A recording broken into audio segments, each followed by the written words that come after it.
Hi guys! Welcome back to my channel! So today, gagawa naman tayo ng Dalgona ice cream. Another twist! Simulan na natin! Itong mga ingredients ng ating Dalgona ice cream. Kailangan natin ng fudge bar, condensed milk, Nestle cream, black coffee, and of course ang ating whisk and bowl. Simulan na natin! Isalin natin yung Nescafe coffee. 5 Nescafe coffee block po ang ginamit ko. Tapos naglalagay tayo ng 5 tablespoon of sugar. Kailangan po same ratio po lahat. Pati ng water. 5 tablespoon of water po ang ating ilalagay. Imimix lang po natin siya. Para po hindi magbuo-buo. After natin siya i-mix, bibilisan na po natin yung speed level ng pag-mix natin dito. So, 10 minutes po natin siya i-mix bago natin makuha yung Dalgona coffee texture. So, para hindi tayo mangalay, pwede pong alternate left and right hand or hindi kaya magpatulong kayo sa inyong family members or hindi kaya friends. So, ayan. Yan po yung magiging itsura after 5 minutes. Another 5 minutes, almost done na po ang ating Dalgona coffee base. I-mix lang po natin siya hanggang sa matapos na po at maging fluffy. So, ayan. Ganyan po magiging mixture ng ating Dalgona. After po yan, iset aside po muna natin ang base. Isunod natin ang Nestle cream. So, gagamit lang po tayo ng isang Nestle cream. I-mix po natin siya for about 3 minutes.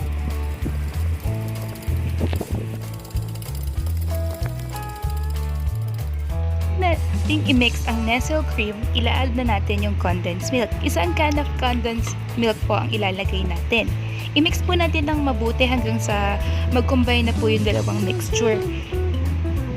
For about 3 minutes po ulit.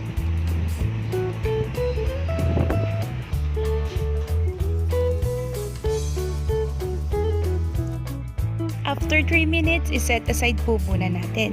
Pumunta naman tayo sa ating fudge bar. Kailangan din ng fudge bar para meron tayong onting cake sa ilalim.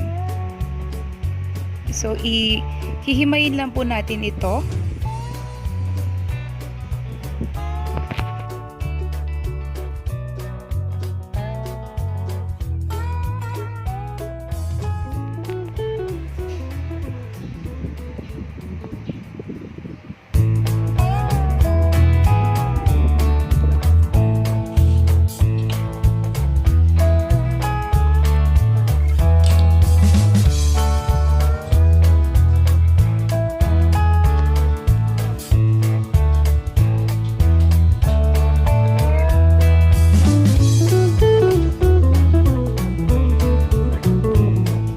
Ayan, ilagay nyo na po kung gaano kadami yung gustong may fudge bar.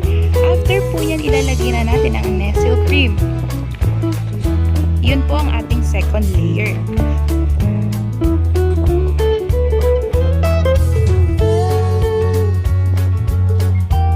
Malagay ang Nestle cream, sumunod na tayo sa third layer which is ang ating Dalgona coffee base.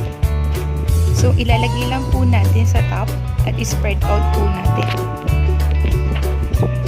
So, ayan. Lilinisin lang po natin ng onte, tapos lalagyan natin ng onting toppings na natira nating fudge bar.